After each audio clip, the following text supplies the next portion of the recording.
कि कोई लड़की बताओ मेरे बेटे के लिए, वो कंपनी में काम भी करता है, तो ये कि अब मुझसे काम वाम नहीं होता, बहू आ जाएगी तो घर में आराम हो जाएगा।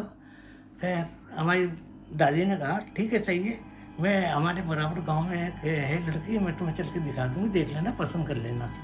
खैर वो ये बात हुआ कि वो लड़की को देखने चले गए बराबर गांव में, समझे। वो गांव की लड़की इतनी खूबसूरत थी, बहुत ही ज़्यादा खूबसूरत थी। वो खाला को पसंद आ गई। खाला ने कहा हमारी दादी से कि भाई ये लड़की मुझे पसंद आ गई है, अब आप ऐसा करें कि इसकी बातचीत पक्की करें और फ़ौरन शादी कराएं।